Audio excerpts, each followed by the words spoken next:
نحمده ونستعينه ونستغفره ونعوذ بالله من شرور أنفسنا ومن سيئات أعمالنا. من يهده الله فلا مضل له ومن يضلل فلا هادي له. ونشهد أن لا إله إلا الله وحده لا شريك له ونشهد أن محمدا عبده ورسوله صلى الله عليه وعلى آله وأصحابه ومن تبعهم بإحسان إلى يوم الدين. أما بعد، السلام عليكم ورحمة الله تعالى وبركاته. Birodarlar, hammamizga ham ma'lum bo'lib turgan mana bu holatimiz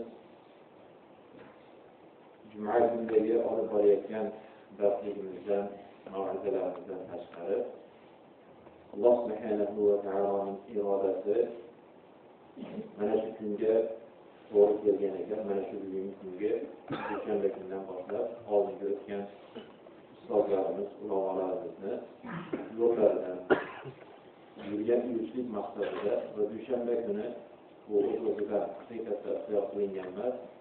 Oldingi ulamolarimiz ham bu narsani o'zlarini darslarida bayon qilib o'tgan. Dushanba kuni juma kunidan keyin dushanba kuni boshqa o'zgacharoqligi Rasululloh ro'za ibodati bilan xoslagan kunlarda va amallar Alloh subhanahu va taologa ko'ndarilgan. Shu kunda men ro'zador bo'lishni xohlayman deb ro'za ibodati bilan mana shu kunga o'tkazgan kunlardan biri Payg'ambar alayhisalom. Biz ham mana shu dushanba kungi darslikni ana shu ulamolarimizni, ustozlarimizni yo'lidan yurishlik maqsadida mana bu jamiyatdagi o'zi aslida mana shu o'zimizning kichkina jamoatimizning ichidagi ustalarimiz, birodarlarimiz ba'zi bir shariatdagi ahkomlarni bayon qilishlik, shariatni o'rganishlik maqsadida juma kundan tashqari dushanba kungi darslikni joriy qilaylik degan niyatimiz, maqsadimiz bor edi. Alloh subhanahu va taolodan mana shu qilayotgan amalimizni xolis o'zi uchun bo'lishligini va o'zining huzuriga borganda bu amalimizni ko'rib yuzimiz qoraymas, balki yuzimiz ravshanlanib, qalbimiz rohatlanib, Allohning rahmatiga loyiq bo'lgan xolis amallar qatorida Alloh taolo qabul qilsin. Birodarlar, darslikni bir mavzuni doim odatim shuki, bir darslikni o'rtaga qo'yishlikdan oldin, mavzuni qo'yishlikdan oldin ana shu darslikni asoslarini, asos bo'lgan ta'limning asosini olsak, biror bir hukmni. Mana shu hukm to'g'risidagi bizni ko'z qarashligimiz o'zgacharoq bo'ladi. Faqatgina ma'lumotning o'zigina olib, faqatgina ma'lumot egasi bo'lib qolishlik musibat.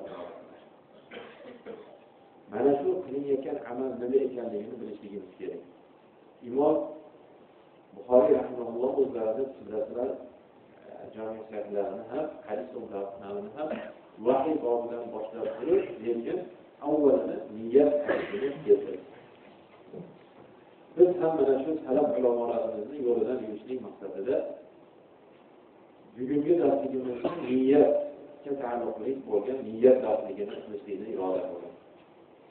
Chunki niyat o'zi nima? Ya'ni niyatning ahamiyati nima? Niyat o'zi nima-yu va bizga taalluqli joyi nima? Niyat bilan ixlosning o'rtasidagi farqi nima?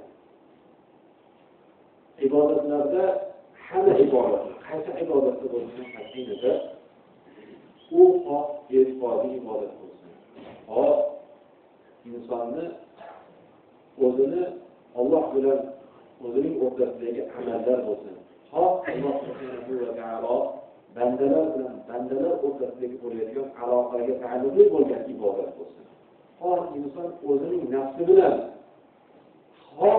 inson hayvonot Allohning mahluqotlari bilan bo'ladigan aloqadagi Allohning ahkomlariga niyat taalluqli. Mana shu niyat asosida bugungi darslikni bayon qilmoqchiman. Niyat bir narsani iroda qilishlik, xohlashlik. Bu ibodat ham bo'lishligi mumkin yoki bir inson aytib, misol uchun bir osh yemayman degan odam osh yeyishni niyat qilgan bo'lsa, bu shunchaki bir niyat xolos bu. Aytaylik bir xabarga kirib osh yemaylikmi desa, bir niyat qildi, osh yeyishlik. Bu ibodatga taalluqli joyi yo'q. Lekin ibodatni esa Alloh taologa sig'inay deb turib, va Allohning baytiga borib ibodat qilyapti deb niyat qilishlik esa bu ibodat. Mana shu ibodatda ixlos esa niyat bilan ixlosning farqi. Ixlos esa mana shu niyatni xolis amalni Allohning roziligini istashlik uchun, undan boshqa biror bir maqsad bo'lmasligi uchun, faqat Allohning roziligini istab insonlar, maxluqotlar olamining xo maqtovi bo'lsin, xo ularning qalbidagi hurmatga ega bo'lsin, xo ularning nima bo'lishidan qat'iy nazar insonlar tarafidan kelayotgan manfaatlarni surib chiqib, faqat Allohning huzuriga borganimda Allohning huzurida ajr olaman deb shu narsani iroda qilishlikni ixlos deydi. Niyat bilan o'rtasidagi farq shu. Mana bu joyda mana shu joyda sizlarga shu darslikni bayon qilib kelishlik maqsadida ba'zi bir nuqtalarni o'tirib bevosita mana shu oyatni ko'p o'qishlikka qaramasdan ba'zi bir hikmatni Alloh subhanahu va taolo inshaalloh ochdi deb umid qilaman. Alloh subhanahu va taolo ixlos to'g'risida Alloh subhanahu va taolo aytadiki: "Va ma umiru illa liya'budulloha mukhlisina lahu ad-din hunafa va yuqimus-salata va yutuz-zakata." Alloh subhanahu va taolo bandalarning haqida xabar berib, holbuki ular, ya'ni bandalar, islomdagi musulmonlar, Alloh taoloning dinini haq deb bilgan, taslim bo'lgan musulmonlar, faqat yagona Allohgagina u zot uchun dinni xolis tutgan va to'g'ri yo'ldan olmagan hollarda ibodat qilishga va namozni barpo qilishga hamda zakotni ado etishga buyurilgan edilar dedi. Mana bu oyatdagi bir kalimaga sizlarni e'tiboringizga tortmoqchiman. Agar umiru, ya'ni ular holbuki ular faqat yagona Alloh taologa nimani? Illa u zot uchun dinni xolis qilishlik uchun deydi. Din nima? Ya'ni dinni xolis Alloh uchun qilishligimiz kerak ekan degan. Ixlos deganda, niyat deganda bizlarning ba'zi bir tushunchalarimiz an'ana bo'lib kelayotgan tushunchalar shariat maqsad qilgan niyat va ixlosdan o'zgacharoq farqli. Biz ixlos deganda faqatgina namozni o'qiyotganda xolis Alloh uchun, ya'ni deb beriyo uchun odamlar, ya'ni misol keltiring deydigan bo'lsa, namozni o'qiyotganda biror odam tashqaridan kelsa ziynatlashlik, deb yoki bo'lmasa xosatan ko'proq pul infoqi, ehson, zakot bo'ladigan bo'lsa, odamlarni ko'rsatib, shu odamlarni ichida maqtov olishlik uchun qilingan narsani ixlosning ziddi riyo deb e'tibor qilamiz. Shundaymi birodarlar? Lekin Alloh subhanahu va taolo ibodatlarning ichida ba'zi bir ibodatlarni tamsil qildi. Va yuqimus-salata va yutuz-zakata.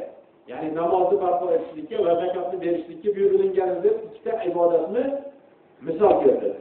Lekin ommatan umum holatida Alloh subhanahu va taolo nimani buyurganligini eslashganda va ma umiru ular buyurilgan emas edi. Holbuki ular faqatgina illa, ya'ni biror narsaga buyurilgan emas edi, faqatgina illa liya'budulloha, Alloh taologa ibodat qilishlik uchun qanday holatda? Muxlisina lahu dedi. Ya'ni dinni xolis Alloh uchun dedi. Dinni Alloh taologa xolis qilishlik dedi. Biz kimmiz? Dindormiz.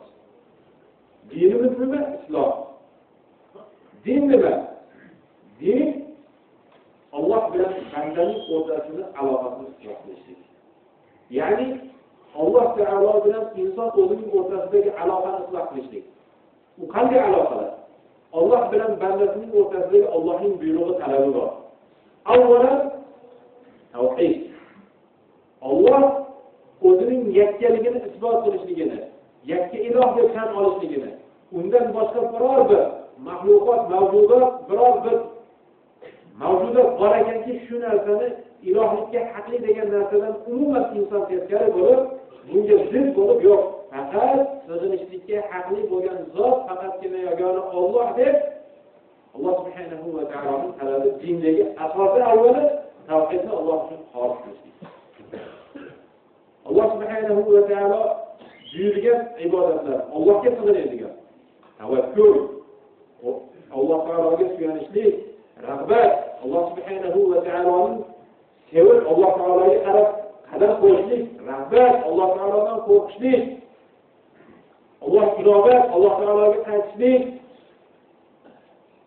rizqni Alloh subhanahu va taologa rizqni Alloh taolo tarafidan berishligini inson qalban e'tiqodan yashab olishlik, namozni barpo etishlik, Ramazonning ro'zasini tutishlik, Allohning baytini qasd qilib, Ka'bani ziyorat qilib, haj ibodatini ado etishlik, bular hammasi Alloh bilan bandalik o'rtasidagi bo'ladigan aloqalar. Bularni hammasini Alloh aytgandek qilib, Alloh bilan bandalik o'rtasini isloh qilishlik. Ikkinchisi, ya'ni dinni. Mana shu amallarning hammasida niyat Allohning roziligini topishlik. Ixlos topishligi shart. Ikkinchisi, Allohning buyruqlari va bandalar bilan o'rtasidagi bo'ladigan aloqa. Bularning eng yuqorisi, eng cho'qqisidagi ota-ona. Balki undan ota-onadan ham oldingirdagi payg'ambar va payg'ambarlar. Payg'ambarlar bilan insonning o'rtasidagi bo'ladigan aloqa. Ular bilan biz musulmonlar qanday aloqada bo'lishimiz kerak? Vaholanki ibodat bu narsa. Ota-ona bilan farzand qanday aloqada bo'lishi kerak? Ayol bilan er, qarindosh bilan qarindosh, qo'shni bilan qo'shni, musulmon bilan musulmon, musulmon bilan fosiq musulmon, musulmon bilan kofir o'rtasidagi aloqa. Mana bu Allohning din, ya'ni ular dinni xolis Alloh uchun tutishlari kerakligi shuning uchun buyurilgan degan ibodatning ikkinchi qadamida Alloh bilan bandasining o'rtasida, Alloh bilan banda bilan bandaning o'rtasini isloh qilib to'g'rilashlik. Mana shunda niyat xolis topishlik kerak. Uchinchisi, insonning o'zining nafsi bilan o'zini o'rtasini isloh qilishlik.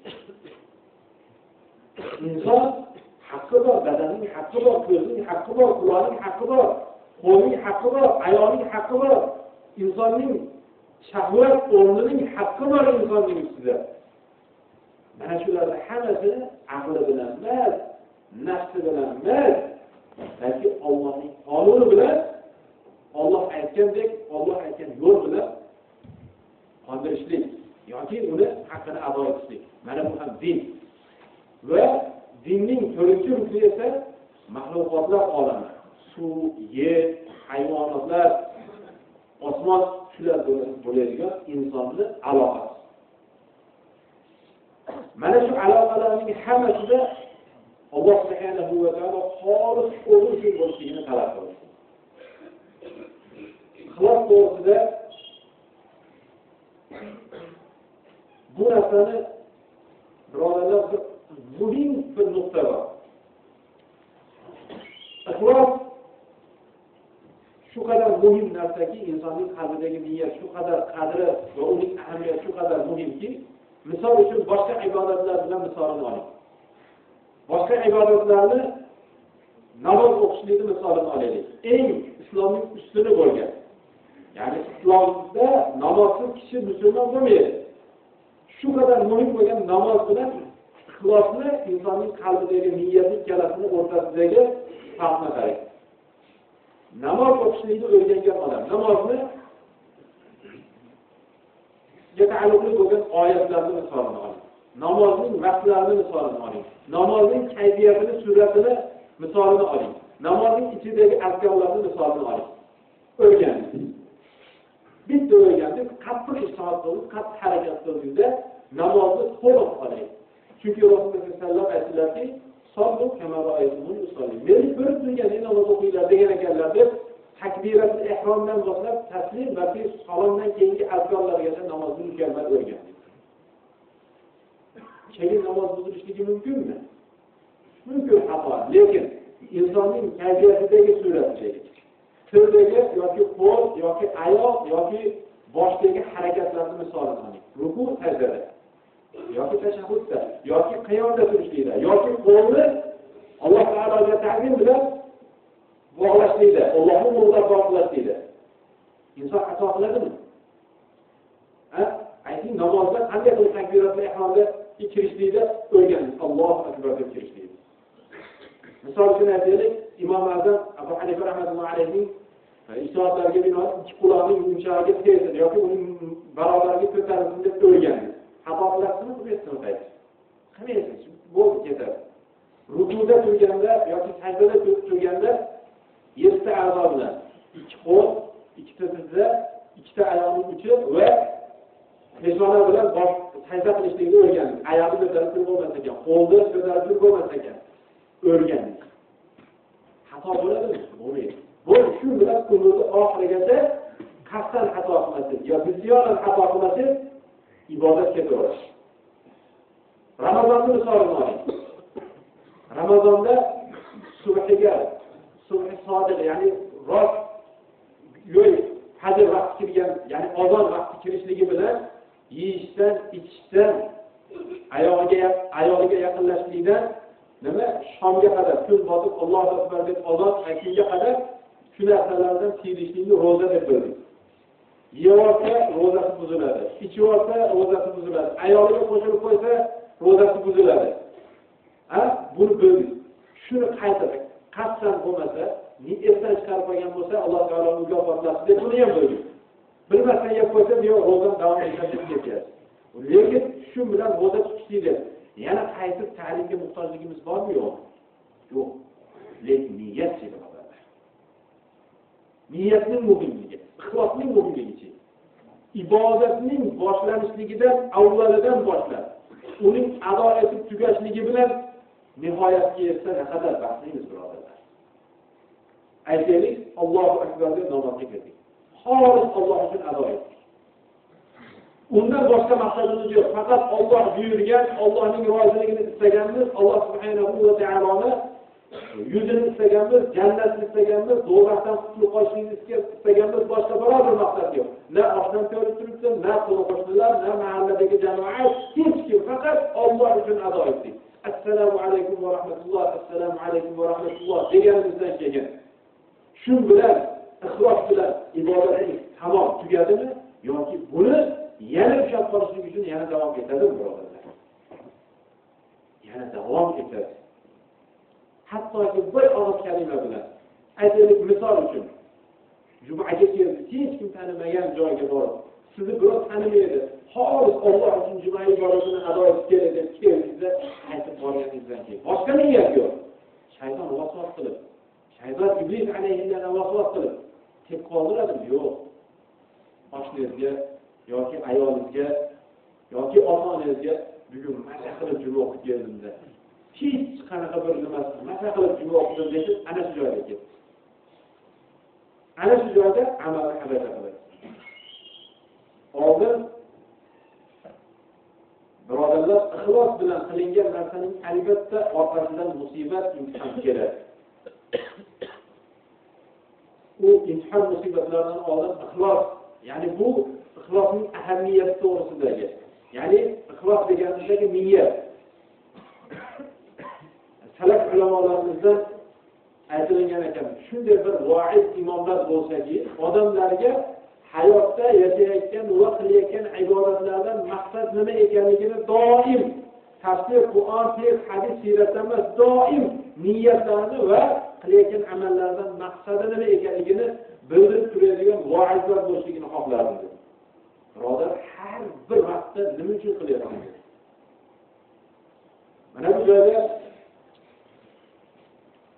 ixlosni, ya'ni ixlos deganimizda endi tamom, ya'ni ibodatdagi Alloh buyurgan ibodatlarni qilishdan maqsadimiz nima? Allohning roziligini topishlik, Allohning yuzini tutib jannatiga sazovor bo'lishlik, jahannam azobidan qutulib qolishlik.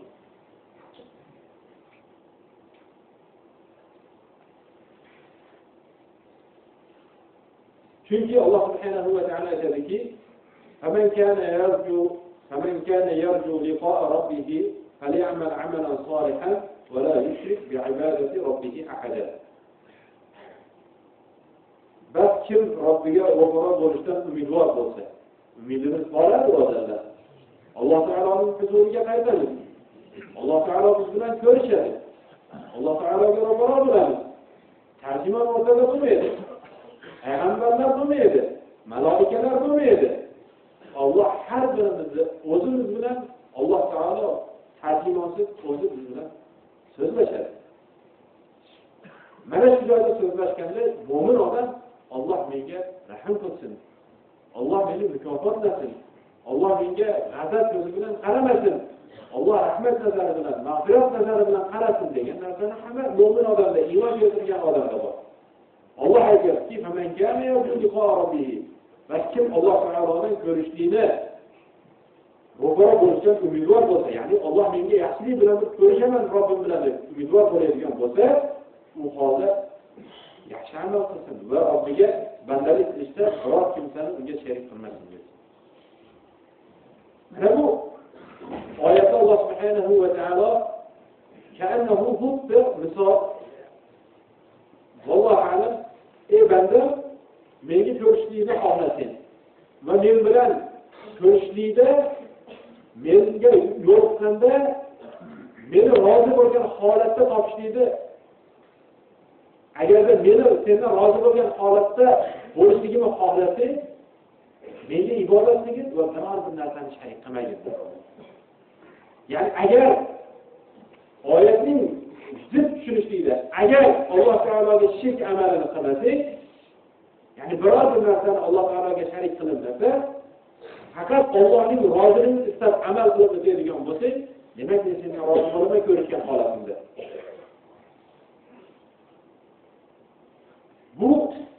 Bu oyat bizga nimani bildiradi? Bu oyat Alloh subhanahu va taologa qilinadigan amalda boshqa maqsad bilan, boshqa niyatlar bilan, boshqa umidvorlik bilan qilinadigan bo'lsa, Allohning huzuriga borganda hech amallaringdan boshqa narsa kutmaydi.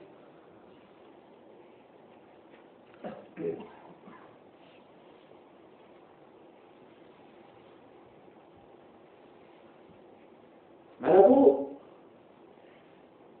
amalni Alloh subhanahu va taolo bu ko'p eshitgansizlar bu hadislarni, lekin baribir bu hadislarga qo'shimcha bitta, ya'ni Alloh subhanahu va taolo ahli ilmlarni ko'tardi. Ilm talab qilishlik ibodatlarning ichida eng cho'qqisi birodarlar. Chunki talab ilmni haqqida birodarlar, talab ilmning haqqida maloikalar hammasi undan rozi bo'ladi. Talab ilm o'qiyman, Qur'on o'qiyman, islomni o'rganaman deb yurgan odam yerni emas, maloikalarning qanotini ezib yuradi. Unga yerdagi hayvonotlar, osmondagi maloikalar va dengizdagi hamma mahluqotlar, baliqlarning hamma olami uning haqqiga istig'for etib turadi. Ya'ni Allohim seni diningni o'rganayotgan mana bu bandaga rozi bo'lgan. Bu hayotdagi bo'ladigan holat. Allohning huzuriga qaytganda Alloh subhanahu va taoloning o'ng qo'l tarafida, Allohning ikki qo'li ham o'ng dedilar Payg'ambar alayhisalom. Nurdan bo'lgan minbarlarning ustida o'tiradi. Kimlar? Ilm sohiblari ilmini xolis Alloh uchun o'rganib va ilmiga amal qilib va ilmi bilan, shariat ilmi bilan hukm chiqargan odamlarni Alloh taolo mana shunday mukofot bilan mukofotlaydi. Kishining shunday darajatga ko'taradi. Alloh subhanahu va taolo ilm ahlini shu qadar ko'tardiki, hal yastawillazina ya'lamuna vallazina la ya'lamun dedi. Ey insonlar, ilm ahli bilan ilm o'qimaganlar ikkalasining tengmi dedi. Ya'ni oyat inkor bilan aytadi. Sizlar hamma tenglisizlar. Ilm ahlining darajati baland. Alloh subhanahu va taolo bandalardan qo'rqishni talab qildi. Alloh taolodan qo'rqishlik ibodat. Mana shu ibodatni Alloh subhanahu va taolo olimlarga nisbatan vaqt deganda innama yaxshalloha min ibadihi ulama dedi. Alloh taolodan qo'rquvchi bandalarning ichida eng qo'rquvchisi olimlar dedi Alloh taolo. Mana shu ilm. Bu ilm to'g'risida, fazilat to'g'risida, ajr mukofot to'g'risida bildik. Lekin shu ilmda bugungi kundagi musibatimiz nima birodarlar? Bugungi kundagi musibat, ya'ni musibatlar to'g'risida kelyapman, ya'ni insonning ixlosi va niyatiga qarab bo'ladigan holatni. ahlini agarda Alloh uchun o'qishligimiz kerak, Allohning roziligini istab ixlos bilan Alloh taoloning dinini o'rganishligimiz kerak edi. Agar dunyoviy bir g'araz, dunyoviy bir maqsad o'zgarib qo'shilib qoladigan bo'lsa, nima bo'ladi? Abu Hurayra radhiyallohu anhu da Abi Hurayra radhiyallohu anhu قال قال رسول الله صلى الله عليه وسلم من تعلم علما مما يبتغى به وجه الله عز وجل لا يتعلمه إلا ليصيب به عرضا من الدنيا لم يجد عرض الجنة يوم القيامة يعني ريحها. İmam Abu Davud o'zlarining sunanlarida keltirilgan hadis sharifda Rasululloh sollallohu alayhi vasallam aytdilarki, kim Allohning yuzini istab o'rganadigan ilmni faqat biror dunyoviy narsaga erishishlik maqsadida o'rgansa, o'zi ilm Alloh uchun o'rganadigan ilm bor. Inson dunyo uchun o'rganadigan ilm bor. Misol uchun duradgorlik yoki mashina minishlik ilmini mashina minaman deb o'rganadi. Bu oxirat uchun Allohning yuzi uchun istamaydi. Duradgor odam shu kasb hunar qilsam, halol rizqdan mehnatim bilan dunyo topsam, Allohning farzandlarimni o'zimni halol bilan yedirib deb topadi. Lekin shu ilmni o'rgansa, dunyo uchun o'rgansa bo'ladimi? Bo'ladi. Pul topishlik uchun o'rgansa bo'ladimi? Bo'ladi. Lekin Qur'on, tafsir, tavhid, sirat, Allohning dini, fiqh, mana bu ilmlarni biror bir dunyoviy maqsadda, bu esa biror bir maqsadda olmadan, ya'ni bir hadisda esa odamlarning, johillarning ichida olimlikda, insonlarning ichida o'tirganda hammasini o'ziga ya'ni qaratishlikda, olimlar bilan talashib tortishlik uchun o'rganadigan bo'lsa deb ba'zi bir tanqidlari bilan kelgan hadisning boshqa rivoyatida. Mana bunda ommatga keldi. Ya'ni dunyodagi nima maqsad uchun o'rganiladigan bo'lsa, shariat ilmi. Birodarlar, nima bo'ladi? Qiyomat kunida jannatga kirmaydi, jannatning bo'yini ham yetamaydi. Ba'zi bir hadisda 40 ming yillik, ba'zi bir hadisda 50 ming yillik masofadan jannatning bo'yini yetib turadi. Endi mana shu hadis oyatlarni bir hayotimizga tamsil keltiradi. Qur'on o'qiyotgan odam, Qur'on o'rganayotgan odam ba'zida aytaylik, shu namozga o'tmaylik desa, uyatib ketyapman. Tajvidlarim xato. Shuning uchun o'rganib olay deb o'qiyotgan odam jannatdan umid qiladi. Bo'yni ham yedamaydi. Men Allohning farzi bu bo'ynimdagi namozni tajvidlar bilan mukammal holatda o'qimasa, namozim namoz bo'lmaydi deb o'rganishlik bu insonning bo'ynidagi vazifasi va arzishi edi. Yoki ikkita Qur'on o'qishlikda o'rganib olay, xatolarga borsam, Qur'on o'qiylik, o'zinglar o'qinglar desa, ta'ziyaga borsam, o'qolmayapman, shuning uchun shu ozgina Qur'on o'qishni o'rganib olay degan odam umid qilmasin u Qur'on o'qiganligidan ajr mukofotni. Jahannam azobi tutur, halok bo'ladilar.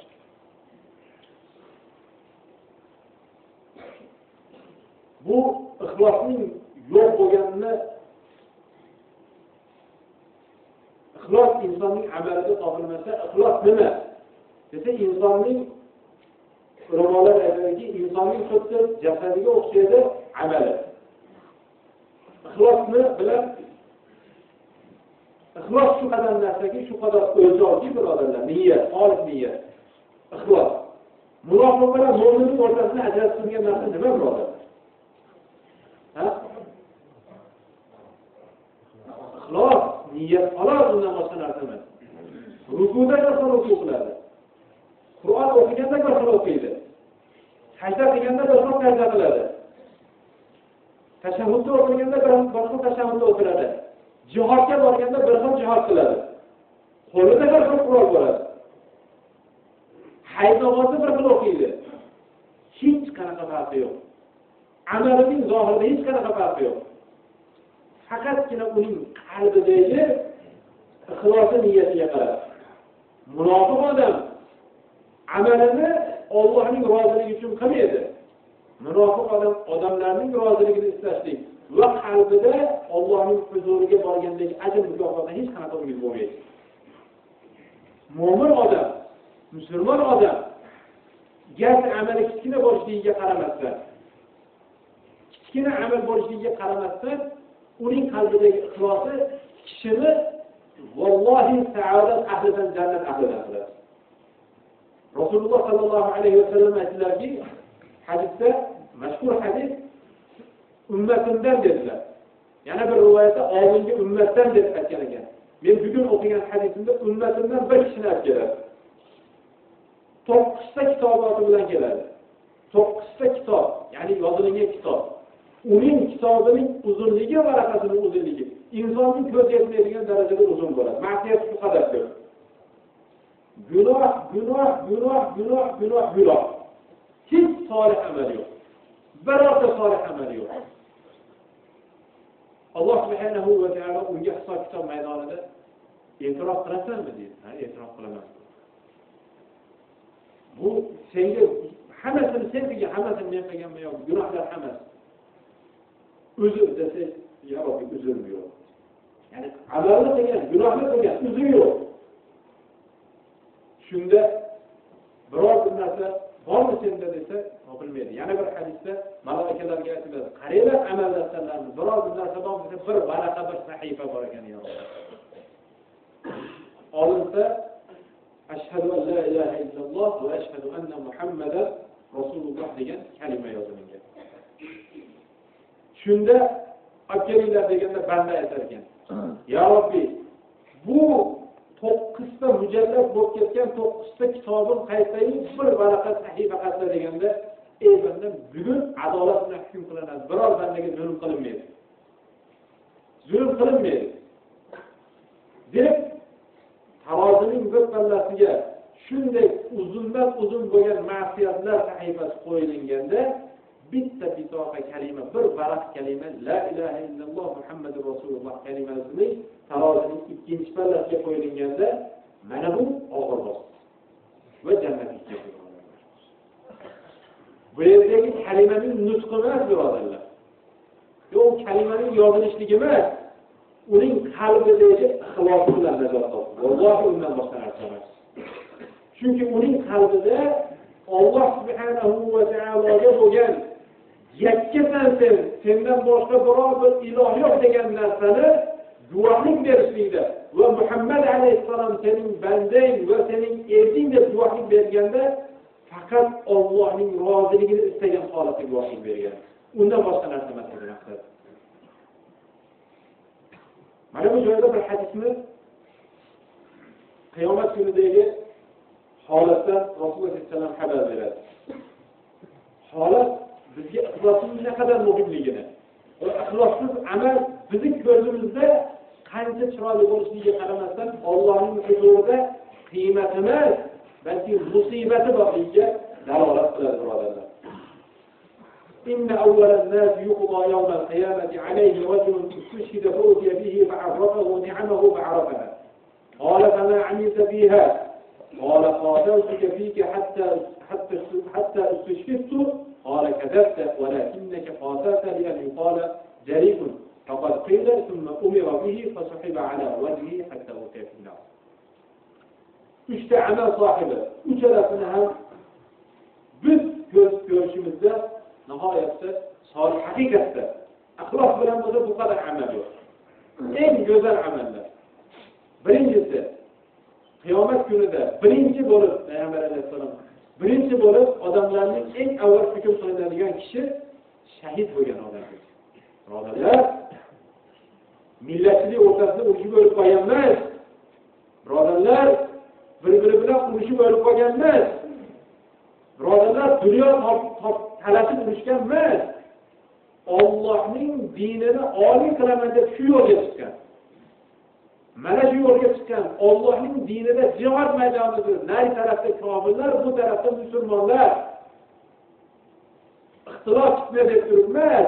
Kofir bilan musulmonning o'rtasida ketgan jangda shahid bo'lgan degan odam bizni ko'z qarashligimizda. Lekin Allohning huzuriga mana bu odamni olib keldi.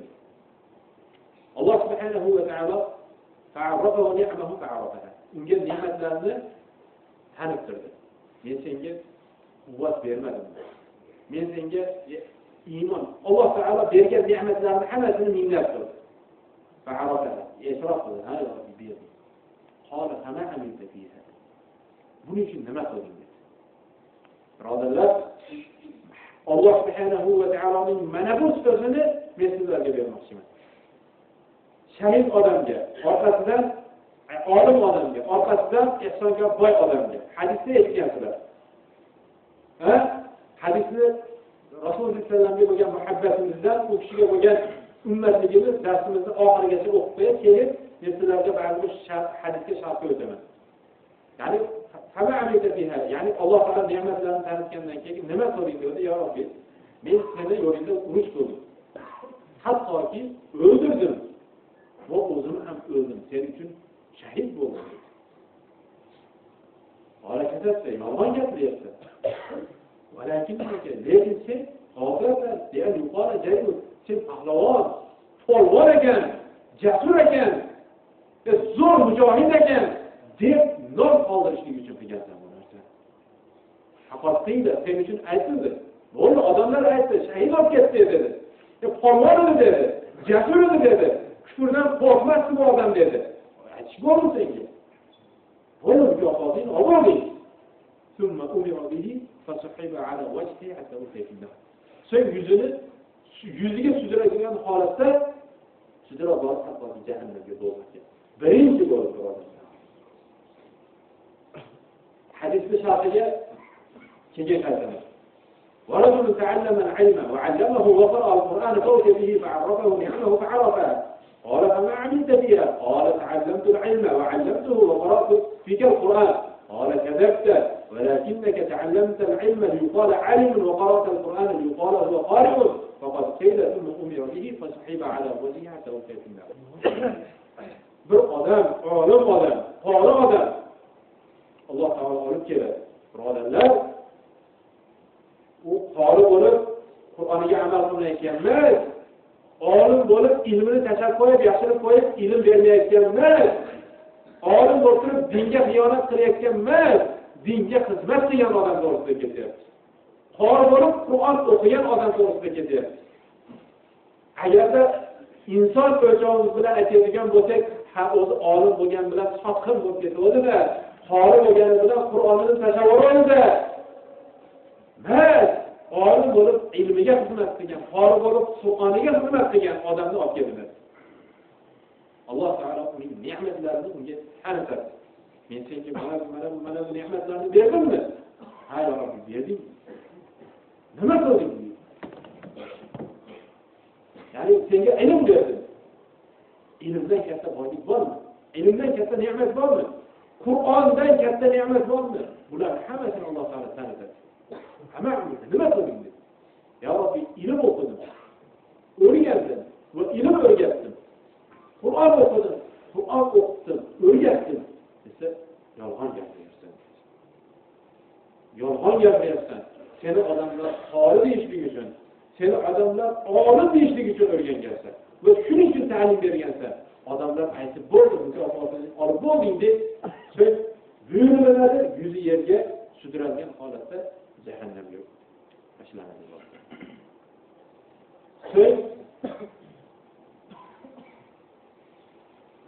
ورجل وسع الله عليه وأعطاه من أصناف المال كله فأتي به فعرفه نعمه فعرفها. قال فما عملت فيها؟ قال ما تركت من سبيل تحب أن ينفق فيها إلا أنفقت فيها لك. قال كذبت ولكنك فعلت ليقال هو جواد فقد قيل ثم أمر به فسحب على وجهه حتى وقع في النار.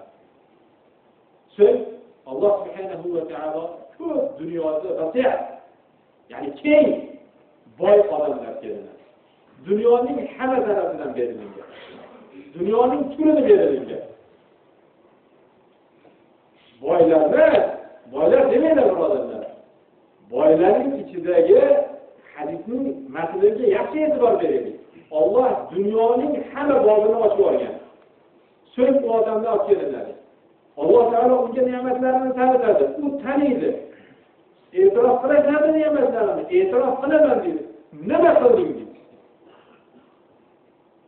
Aytadiki, ya Robbi, biror bir yo'l qolmadiki sen yaxshi ko'radigan. illa anfaq fiha. Ashi yo'lda yaxshi ko'rasan, sen shuning uchun berding. Birodarlar, haromga emas, ma'siyatga emas, gunohga emas, bid'atga emas, xurofotga emas, islomga qarab qilgan. Masjid desa bergan, madrasa desa bergan, yetim desa bergan, miskin desa bergan. Alloh yo'lida jihodga desa qaysi yo'l Alloh yo'lida tutganlik bo'lsa bergan birodarlar. Yo'l topmagan hammasiga bergan. Zino desa yo'q, qimor desa yo'q. Allohning diniga qarshilik desa yo'q. Qora bergan emas. Faqat va faqat Allohning yo'lida hadisda qaranglar. Ma taraka min sabilin tuhibba an yunfaqa fiha. Ya Rabbi, biror bir yo'l borki, sen yaxshi ko'rsan deyapti. Men yaxshi ko'rsam emas, nafsim xohlasam emas, sen yaxshi ko'radigan yo'l biror bo'lsa, shuni qo'llamadi hammasiga berdim dedi. Odamlarni ko'rga emas, evli-yurtni chaqirib emas, ota-bobomiz qilgandek urf odat emas, Alloh aytgan Qur'on va hadisdan ko'rsatilgan yo'lga itoat qilgan. Undan boshqa yo'l yo'q unda. Alloh subhanahu va taolo nima deydi? Kazab dedi, yolg'on gapiryapsan. Valakinnaka fa'alta liyuqala huwa jawwad. Sen bu amallarning hammasini saxovatli, nihoyatda yaxshi odam, dunyo bergan bilan nihoyatda saxovatli odam, qo'li ochiq odam, boshqa boylardan ko'ra Alloh yo'lida desangiz tinmasdan beradigan degan odamlarning maqtovi uchun qilgansan. Odamlardan sen mukofotingni olding deb so'z buyuriladi, yuzi yerga sudralgan holatda jahannamga tashlandi. Hadisda ikkita joyga qaytarmoqchiman bor. Birinchisi, mana shu buyurilgan, mana shu amallarning aynan o'ziga taalluqli bo'lgan narsa. Jihod. Jihod, ya'ni men seni yo'lingda kufr bilan islomiy o'rtasidagi bo'lgan holatda Alloh taologa ibodat. Ibodatlarning ichida eng cho'qqisi mana shundagi ixlos to'g'risidagi holatni qarang. O'zi aslida jihodning asli mohiyati nima? Asli, maqsadi nima? Allohning dinini oliy qilishlik, Allohning diniga qarshi chiqayotgan kufrni yo'qotishlik. Shu maqsad. Allohning dinini oliy qilishlik. Mana shunda qilingan harakatni jihod deydi. Bu ulamolar uch qismga bo'ldi. Biri so'z bilan dedi. Biri qurol bilan, kufr bilan dedi. Biri esa inson o'zining nafsi bilan dedi. Chunki o'zining dinini oliy bilishligi kerak edi. Nafsini shaytonning yo'lini yo'qotishlik kerak edi. Mavzuga aynan bugun yoshlarimiz, ukalarimiz, sevimli do'stlarimiz mana bularga taalluqli bo'lgan joy shu. Kim biror bir millatni, biror bir shaxslarni yomon ko'rib turib, shularga nisbatan agar qurol yoki harakat qiladigan bo'lsa, vallohi harom bo'lar. Biz aytaylik bugungi kundagi holatda bor voqealarni misolini keltirib, chunki doim aytaman, nasihatim avvalo o'zimga, qoluvchi hammalarga, din faqatgina ma'lumotlar, din hayot bu, din bu amal bu. Kitobdan zihniyatga, zihniyatdan zihniyatlarga ko'chadigan narsa emas bu narsa. Biz din bilan yashashlikka ma'lummiz, dinni o'rganishlikka emas, dinga amal qilishlikka ma'lummiz. Dinni faqatgina ta'limotini, hifzini olishlikka emas, birodarlar. To'g'ri, dinning yo'qotishlikning fazilati bor, qachon unga amal qilinsa. Amal bo'lmaydigan bo'lsa, u musibat. Mana ko'rib turibsizlar. Bugungi kundagi Afg'onistonni misolini oling. Afg'onistonda o'zining islom yurtini himoya qilayotgan musulmonlar toifasi bor. O'zining yurtini xristianlar olamining harakatidan, kufr olamining harakatidan himoya qilayotgan jihod maydoni bo'lgan. To'g'ri. Unda hech qanaqa shubhamiz yo'q.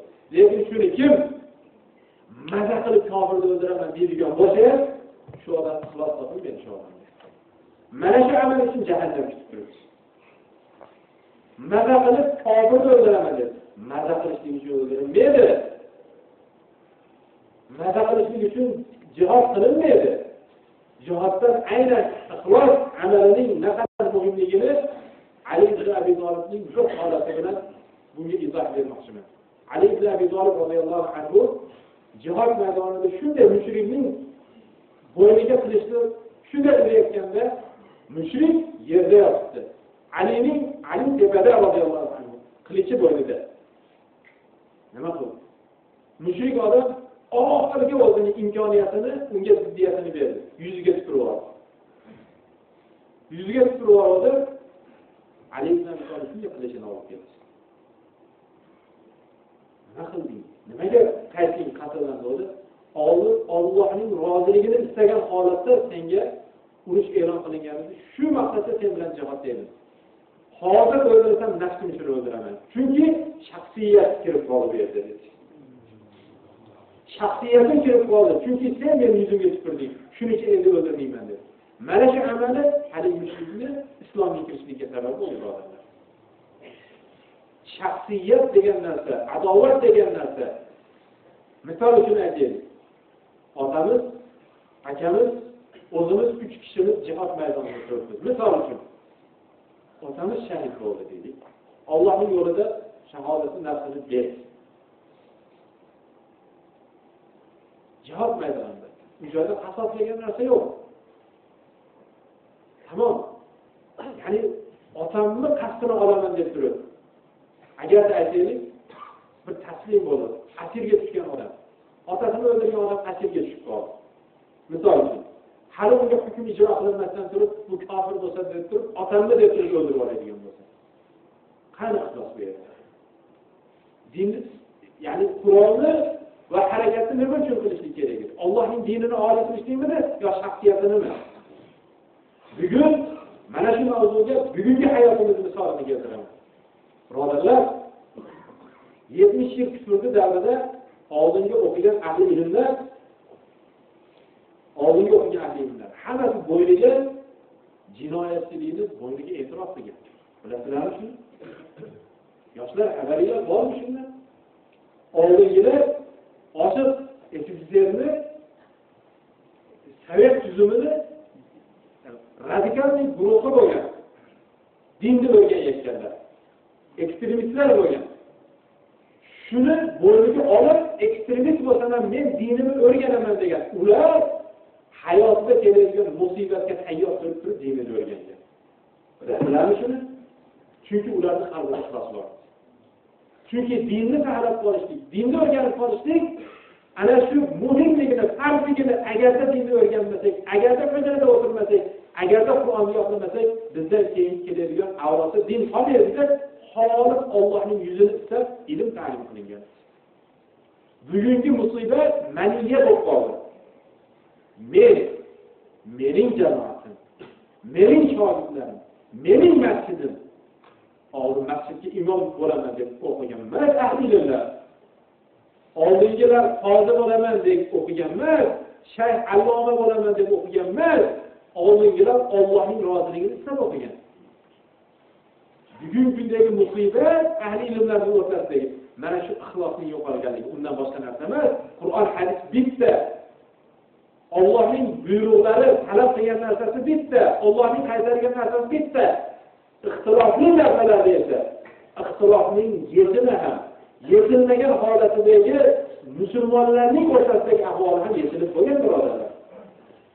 Chunki ixtilof qiyomat kunigacha qoladi, ijtihodiy masala. Odamlarning ham bu ilohiy din. Misol uchun aytaylik, mazhablarning o'rtasidagi. Bu mazhablarning o'rtasida, mazhablar o'rtasiga, ular o'rtasida bo'lgan muhabbati, bir-biriga bo'lgan hurmati beqiyos bo'lgan. Ulamolar ijtihodlarni shu qadar e'tirof qilgan. Bir-biriga sevgi, muhabbat bilan qaragan. Undan keyingi kelayotganlar maniyat bo'lib qo'ygani, birinchisini men to'g'riman, ikkinchisidan to'g'risan degan narsada odamlarning ustidan maniyat, menman degan narsa kelib chiqqan. Ular aytganlar, ular ham Qur'on, hadisdan ijtihod qilgan, lekin Allohning kalomi shu qadar ekanki, agarda tamsil misol joiz bo'ladigan bo'lsa, kimdir oshni yaxshi ko'radi. Kimdir oshni emas, mastavani yaxshi ko'radi. uni og'ziga bo'lgan tan, mana bu og'izni tandiruvchi tish va til va tanlangni Alloh taolo yaratgan. Uni hammasini har xil qilib yaratdi. Kimdir oshni sevsa, misol uchun aytaylik, kim oshni achishcho deymizmi, shakarot deymizmi, salat deymizmi, kimdir salat bilan yeyishni yaxshi ko'rsa, og'ziga shirin tuyulsa, kimning og'ziga hech narsasiz yeyishlik ham shirin ko'rinadi. Bu ilohiy insonning xilqatidagi Allohning mo'jizasi birodarlar. Kimdir olmani yaxshi ko'rsa, kimdir nosni yaxshi ko'radi, kimdir olma yegisi kelmaydi. Kim tarvuzda og'ziga ta'mi yoqdi, kimgadir tarvuz emas, hovuz ta'mi yoqadi. Chunki ilohiy xilqat bor bu joyda. Xuddi shunga o'xshagan insonning aqli ham ilohiy bir xilqat birodarlar. Bu ilohiy kalomning kimdir tushunganda yo'q, zohirdan bunga dalolat qilyapti deb tushunsa, kimdir uning aksini tushunadi. Uning uchun qoralanmaydi dinimizda. Agar ixlos topiladigan bo'lsa, bu ham meni dindagi do'stim, buning ijtihodini, harakatiga Alloh taolo ajrni bersin, mukofotini baland qilsin. Lekin men qabul qilgan ustozlarim mana bunday deb qabul qilyapti. Men shunga amal qilaman, unga ham ajrni beruvchi, mukofotni beruvchi Alloh ikkalamizga ham bersin deb ketaveradi birodarlar. Mana bu joyda mana bu hadisdan olinadigan ikkinchi bir, ya'ni nuqtani ikkinchi bir holatni aytmoqchiman. Rasululloh sallallohu alayhi va sallam Allohning yo'lida shahid bo'lgan odamning misolini keltirdi. Alloh taolo uchun ilm o'qigan odamning misolini keltirdi. Lekin qalbida ixlos topilmagan. Qalbida joyida odamda ixlos topilmagan. Va Allohning yo'lida yana qaytarib aytaman, haromga emas, Allohning isrofga emas birodarlar. Allohning yo'lida infoq qilgan odamni infoq to'g'risidagi 3 ta tamsilni keltirdi. Shu uchalasiga xosmi yo bu faqat tamsil xolosmi? Mujohid odamga, qori olim odamga va ihsonkor boy odamga xosmi bu sifat yoki ommatan hammasiga? Albatta ommatan hammaga. Hamma amallar. Bu amallarning ichidagi eng buyuklarini tamsilini keltirdi Payg'ambar alayhisalom. Mana bu hadisning bir matniga sizlarni e'tiboringizni tortmoqchiman. Alloh subhanahu va taolo fa'arrafahu ni'amahu fa'arafaha. Qala ana 'amilta fiha. Alloh taolo unga ne'matlarni tanitdi. Fa'arafaha. U tanqol. Va aytdiki, qala ana 'amilta fiha. Sen nima qilding bu amal, men bergan ne'matlar uchun degan mana bu kalimaga e'tiboringizni tortmoqchiman. Har birimiz o'zimizdagi ne'matni Alloh bizga e'tirof qildirib turishlikdan oldin o'zimiz e'tirof qilaylik. Allohning ne'matining ichida yashayapmizmi yo Allohning ne'mati yo'qmi bizda? Allohning ne'mati bormi yo'qmi? Va in ta'uddu ni'matallohi la tuhsuha. Allohning sizlarga bergan ne'matlarini hisob-kitob qilsangiz, la tuhsuha, uning adadiga oxiriga yetib bora olmaysiz dedi Alloh taolo. Mana shu matn siz bilan menga kelmaydi. Mana shu savol siz bilan menga ko'ndarak qilinmaydi. Qola hamma amilta fiha. Nima qilding desa? Men senga ko'z berdim. Ko'zing ko'rardi. Men senga iymon berdim. Haq bilan nohaqni o'rtasini ajratding. Islom haq edi, kufr nohaq edi. Men senga quloq berdim. Allohning oyatlarini eshitarding. Men senga til berdim. Allohning oyatlarini o'qirding. Hamma amilta fiha. Buning uchun nima qilding desa, nima deb javob berasiz? Birodarlar, mana bular javobi bor, lekin ixlosi yo'q edi. Javobi bor. Men sening uchun urushdim, diningga xizmat qildim, kofirlarni o'ldirdim deyapti. Javobi bor. Agar ixlos bilan bo'lganda bu odamning darajasi bor edi. Birodar, u ilm o'qigan, qori bo'lgan, olim bo'lgan, dinga xizmat qilgan, javobi bor. Agar ixlosi bo'lganda Allohning o'ng qo'lida nurdan bo'lgan minbarda o'tirardi. Birodar, dunyo topgan, Allohning yo'lida infoq qilgan, isrofga emas, ma'siyatga emas, bid'atga emas, gunohga emas, Allohning yo'liga infoq qilgan. Agarda shu narsani ixlos bilan deganda innalloha ishtara minal mu'minina anfusahum va amwalahum bi anna lahumul jannah. Alloh taolo mu'minlardan jonlari va mollarini evaziga jannat hisoblaydi. Bu odam jannatni sotib olgan bo'lardi. Ya Rabbi men uy qurdim, ya Rabbi men mashina oldim, ya Rabbi men xotin bola chaqam bu yo'q bu narsa. Hayır, bana alimdir diye, bunun için nima qildim degan narsaga mana bu narsalar Allohning huzurida uzr bo'lmaydi birodarlar. Hamma alimdir. Nima qildik? Allohning bergan ne'matiga. Ko'z berdi, ko'ryapmiz. Alloh e'tirof, ko'zni ne'matini. Bir asarlarda kelishlikda bizdan oldingi o'tgan ummatning birini olib keladi. Ya'ni Allohning ne'matini amallar bilan qilingan ibodatlar bilan ikkalasining o'rtasidagi. Banu Isroildan bo'lgan dedilar Payg'ambar alayhisalom. Bir odamni olib keldilar. 1000 yil ibodat qilgan. Solih amal, ma'siyat yo'q. 1000 yil ibodat qilgan. Faqat va faqat Alloh taologa ibodat qilgan. Alloh subhanahu va taolo undan so'raydi: "Ey banda, senga rahmatim bilan mukofot beraymi yoki qilgan mehnatingni, ibodatingni evaziga beraymi?" desa, "Ya Robbim, men senga 1000 yil ibodat qildim. Senga osiy bo'lmadim. Qilgan mehnatimni evaziga mukofot bergin." Alloh taolo 1000 yillik ibodatning tarozini bir pallasiga qo'yadi. Bitta ko'z ne'matining tarozini ikkinchi pallasiga qo'yganda, ko'zning ne'mati 1000 yillik ibodatdan asrab turadi. Oilani, otangni, onangni qarasang, islom. Men seni qalbingga iymonni soldim. O'zini tanitdim. Hamma amal qilyapti. Buning uchun nima qilding desa, nima deb javob beramiz? Nima javobimiz bor, birodarlar? Nima javobimiz bor? Mana bu javoblar ixlossiz jahannamga olib ketdi.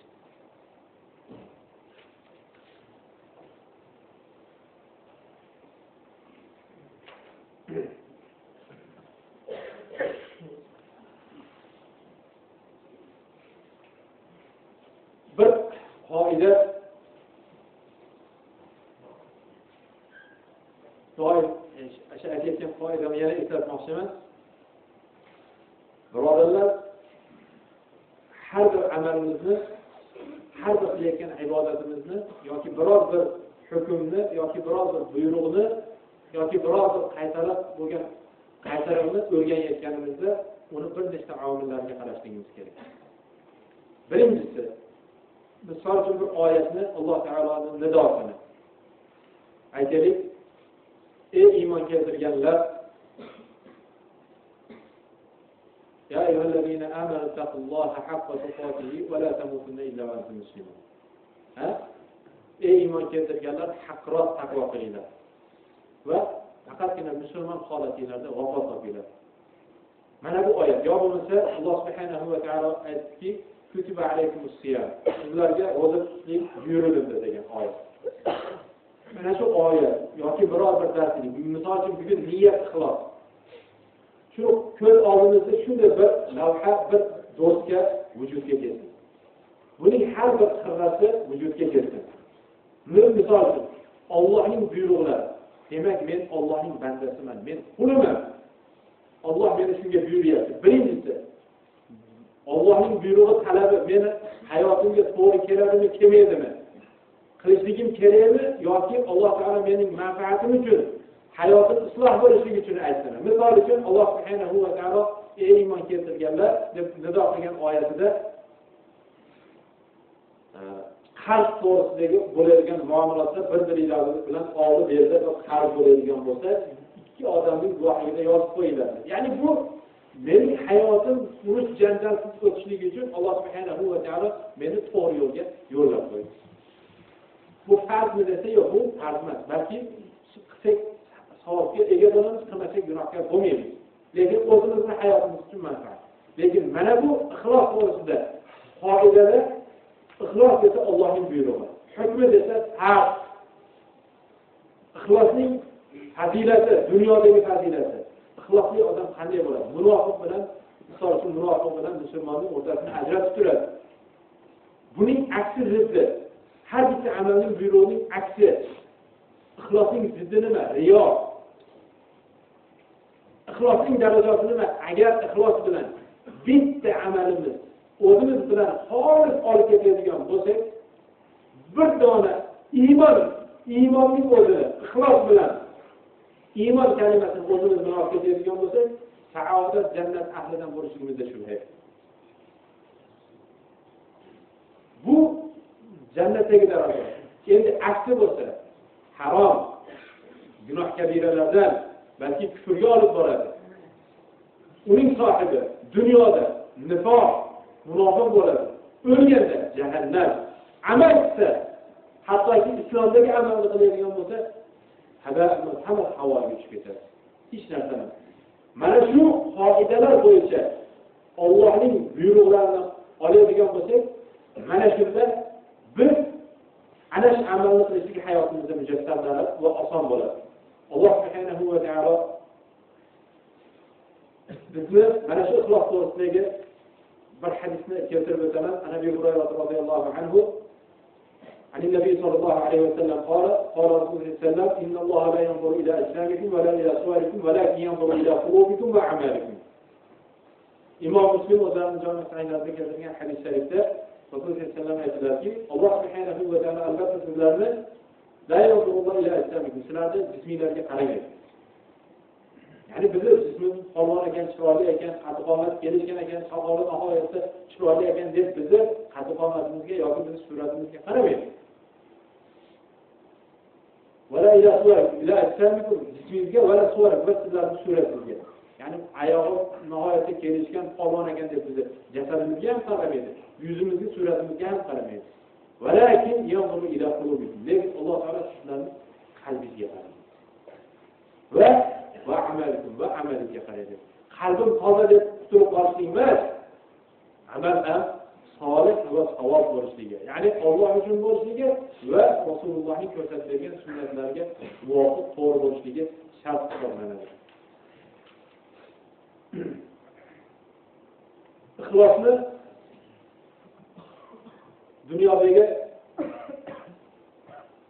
samaralaridan birodarlar, Alloh subhanahu va taolo Yusuf alayhissalomning qissasini berganda, ya'ni biz Yusuf bo'laylik. Biz Ibrohim, biz Nuh, biz Musa, biz Muhammad alayhissalom bo'lishimiz kerak.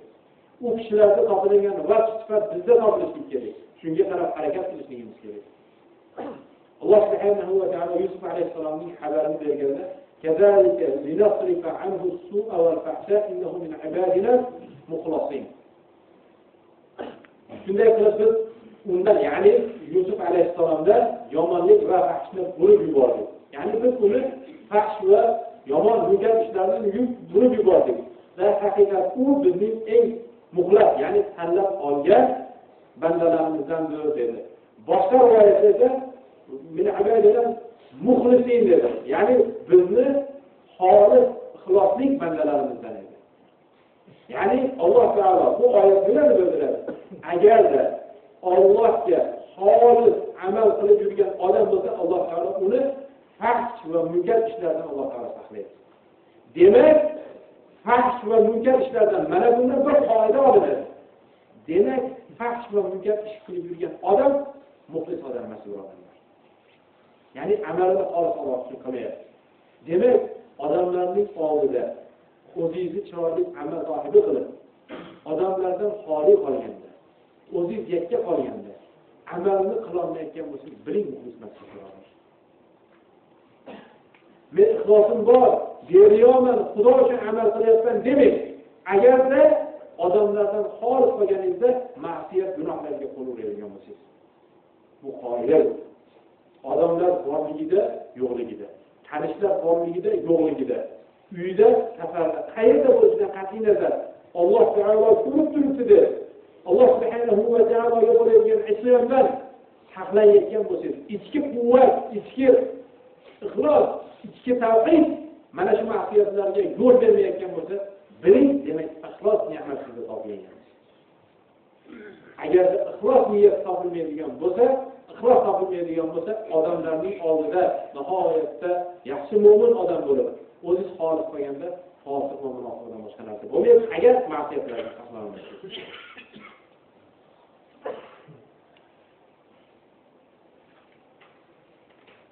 Alloh subhanahu va taolo qiyomat kunidagi qarang, qiyomat kunidagi ixlosning qiyomat kunidagi jahannamdan qutulib qolishlikka sabab bo'lgan ba'zi bir Allohning xabarlarini bir sizlarga yetkazmoqchiman. ويطعمون الطعام على حبه مسكينا ويتيما واسيرا انما نطعمكم لوجه الله لا نريد منكم جزاء ولا شكورا انا نخاف من ربنا يوما عبوسا قمطريرا فوقاهم الله شر ذلك اليوم ولقاهم نضرة وسرورا وجزاهم بما صبروا جنة وحريرا. الله تعالى صالح bandalarning xabarini beradi. O'zlari biror taomni yaxshi ko'rib turib, ya'ni o'zlari yaxshi ko'radi, pulni yaxshi ko'radi, so'mni yaxshi ko'radi, dollarni yaxshi ko'radi, go'shtni yaxshi ko'radi. O'zlari yaxshi ko'rib turib, uni miskin, yetim va asillarga, birodarlarga beradi. Yetimga, miskinga, asillar, birodarlar nohaqdan mahbus bo'lib, bu musulmon ekan, ya'ni musulmon deya olmayapti, bu terrorist ekan, bu ekstremist ekan deb turib qamalib qolgan musulmon birodarlar bor. Ana shularga o'zi hojati bo'lib turib, shu musulmon ekan, islomdagi do'stim ekan, mana shu yetim ekan, mana shu miskin ekan deb o'zi yeydigan taomni beradigan odamlarning haqqida Alloh taolo xabar yo'llayapti. Amallar orqasidan albatta sizlarni faqat Allohning roziligi uchun ovqatlantiramiz deb. Musulmon do'stim, zo'r odamga shu odam men qamalib qolganda yordam berdi deyishlik uchun emas, miskinlar rahmat aka deyishlik uchun emas, yetimlar mana men yetim bo'lganim bilan mana akam menga yordam berdi yoki ertaga katta bo'lsa akamdan qolgan yetimlar bor, shular ertaga qariganimda menga yordam beradi deb emas, hech narsani qilmaydi. Innama nut'imukum liwajhillah. Biz faqat Allohning yuzini istab sizlarga ovqat berdik. Boshqa hech rahmatan aytmaydi.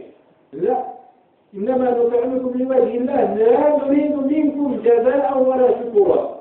Biz sizlardan rahmat ham, shukrona ham va sizlardan jazo mukofot ham so'ramaymiz. Hech narsa bermaylardi. Buning evaziga sizlardan mukofot yoki tashakkur xohlamaymiz. Albatta biz qo'rqinchli, shiddatli kunda Robbimizdan qo'rqamiz. Qiyomat kuni keladi, shiddatli. Mana shu kundan qo'rqamiz, shu kunda shu qilayotgan amaliy foydasini rahmat deb qo'shadi, rahmat aytmaydi. Bildirmasdan beradi. Aytmang menga deydi. Rahmat aytmang. Yo'q, men sizga bir to'xtatmang. Menga bir yo'q, hech narsa so'ramaydi. Agar Allohga rahmat deydigan bo'lsa, birodar, menga rahmat aytmang. Buni evaziga men qiyomat kunidagi dahshatli qiyomatning soatidan qo'rqqanligimdan beryapman. Mana shu amalim yordam berar deb turib, o'zim yaxshi ko'rib turib beryapman sizga. Shuni evazini xohlayapman men deb deydigan odamlarni bas Robbilari ularni o'sha kun yomonligidan, ya'ni ana shu kunning fitnasidan saqladi va ularga xushro'ylik, xursandlik ato qildi va ularni sabr qilganlari uchun bog'roq va ipak liboslari bilan mukofotladi, ya'ni jannatga kirgizdi. Demak, jannatga olib boruvchi amallardan Alloh subhanahu va taolo amalni isbot qildi. Agar yaxshiyamki amalning agarda ixlossiz bo'lganda bu amalning o'zi jannatga olib kelsa, hamma yetimni, hamma miskinni, hamma mahbusga, zindondagi, qamoqdagi odamga ovqat berib qo'ygan odam hammasi kirib ketaveradi. Ixlos bo'lmaganda. Qancha odamlar bor, yetimlarni kafolatiga olgan. Lekin nima uchun? Nalogdan qutulib qolishlik uchun. Qancha odamlar bor, miskinlarga yordam beradi. Nima uchun? Ertaga saylovda menga yordam beradi deb. Yoki meni qo'llab-quvvatlaydi deb. Qancha odamlar bor, turmalarga yordam beradi. Nima uchun? Ertaga boshimga musibat chiqsa menga ham orqamdan keladi yoki ashadda avtomobilda o'tiraman deb. Lekin amal aktirmayapti jannatga. Uni qalbidagi ixlosi va Robbisining roziligini istaganligi olib kelyapti, birodarlar. Va mana shu sababli Alloh subhanahu va taoloning dahshatli qiyomat kunida, qiyomatning dahshati birasida homiladorlar hovlasini tashlab oladi. Yosh yigitlar soch soqoli oqarib ketadi. Bu kunning dahshati bu til tasavvur, til aytib, aql tasavvur qiladigan mana birodarlar. Mana shunday qo'rqinchlik Allohning qiyomat kunidagi holatidan qo'rqqanligidan mana shu kundan Alloh najot berarmikin dedi. Alloh shu niyatlariga, shu qalbidagi ixloslarni evaziga najot berdi va ularni shod-xurramlik va ipak liboslari bilan Alloh taolo mukofotlab jannatga kirdi. Bu ixlosning qiyomat kunidagi nima mukofotlaridan. Yana 7 toifa inson bor. Ha? 7 toifa insonlar hammalarimizga ma'lum bo'lgan hadis sharif. Nabi Hurayra radhiyallohu anhu an Nabiy sallallohu alayhi vasallam qala sab'atun yudilluhum Alloh bi dhillihi yawma la dhilla illa dhilluh. إمام عادل وشاب نشأ في عبادة ربه ورجل قلبه معلق في المساجد ورجلان تحابا في الله اجتمع عليه وتفرقا عليه ورجل طلبته امرأة ذات منصب وجمال فقال إني أخاف الله ورجل تصدق أخفى حتى لا تعلم شماله ما تنفق يمينه ورجل ذكر الله خاليا ففاضت عيناه. İmam Buxoriy o'zlarining jami sahihlarida keltirgan 7 toifa inson. Birinchisi adolatli imom boshliq. İkincisi Allohning dinida ulg'aygan yigit. Uchinchisi qalbi masjidlarga bog'langan kishi. To'rtinchisi ikki kishi Alloh uchun sevib bir-birini Alloh uchun o'rtasini ajratgan kishi. Beshinchisi bir mansabli, chiroyli ayol kelib zino qilamiz desa Xudodan qo'rqaman deb ash ayollar ustidan qochib ketib qolgan kishi. Ha? Va yettinchisi, oltinchisi bir kishiki Alloh uchun infoq qilgan, mana shu qilgan infoqini odamlar, er-xotinlar emas, qo'lga o'ng qo'li bilan qilgan infoqini chap qo'li bilmaydigan darajada yashirib infoq qilgan kishi. Va yettinchisi xoli hech kim yo'q paytda Allohni eslab ko'zi yoshlangan kishi. Mana bu oxiridagi ikkita narsa ixlosga olib boradigan narsa. Ya'ni ixlosni qanday qilsak ixlosimiz ziyoda bo'ladi. İxlosni qanday qilib qo'yamiz? İxlosning muhimligini bildik. İxlosning amalning ro'y ekanligini bildik. İxlossiz amal munofiqligini bildik. Nima qilsak ixlos vujudga keladi desa, hech kim yo'qligini Allohni eslashlik. Va infoq ihson qilinganda o'ng qo'li bergan narsani hattoki chap qo'li bilmaydigan darajada yashirib qilgan. İxlosni shu qadar inson qalbida vujudga keltirishligi mumkin. Birodar, infoq qiling. Lekin hech kim bilmasin. Ayolingizga ham aytmang. Ota-onangizga ham aytmang. Farzandingizga ham aytmang. Shunaqa beringki, hatto o'zingiz ham hisob-kitob qilmang. Shunaqa yashirib bering. Yetimga, miskinga uyi ochiq bo'ladi. Darvozasi yopilmaydi miskinni. Boy odam darvozasini yopadi. Nimaga? O'g'irlik tushib qolmasin deb qo'rqadi. Miskin odam nimasini yo'qotadi? Eshigi ochiq bo'ladi. Unda yurishda shunday askarlar tepasiga yozib qo'ying. Birodar, sizni Alloh uchun yaxshi ko'raman. Siz Allohning dinidagi do'stimsiz. Mana bu yurish siz uchun Alloh siz uchun berildi. Allohning yuzini istab, qiyomat kunidagi dahshatdan qo'rqib deb tashlab chiqib keting. Qani qanchagacha shuni saqlab o'z bilan olib keta olasiz qiyomat kunigacha. Yoki odamlarga ibrat uchun aytib o'rasizmi? Men mashinaqa qilardim deb turib. Ha? Riyolari chiqib ketib qoladimi? Yoki o'g'illaringizga ta'lim tarbiya uchun sendan katta qoling. Men dunyo topganimda shunday qilib infoqlar qilardim deb o'g'illaringizga qaraganda chiqib ketib qoladimi? Ixlos bilan bir amalni qilaylik va hech kim yo'q bo'lganda kechalarda Alloh taoloning o'zini eslab, qiyomat kunidagi dahshatni eslab, Alloh subhanahu va taoloni o'ylab, ko'zlarimiz yoshlansa, qalbimizda ixlos topiladi. Birodarlar, Sufyon Savri rahimahullohning ajib so'zlari bor ekan. Amallarning ichida jihod emas, amallarning ichida zakot emas, eng qiyini qalbdagi ixlos topiladi. Har doim qo'rquvlarimiz shayton kelib buzib tashlaydi. Alloh subhanahu va taolodan so'raymizki, amallarimizni o'zi xolis qilsin va mana bu olib borayotgan darsligimizni asli mohiyatdan undan keyingi shariat ahkomlarini o'rganganimizda faqat Allohning roziligiini topib ixlos topishlikka Alloh taolo o'zi tavfiq bersin. Alloh taolo sallallohu alayhi vasallam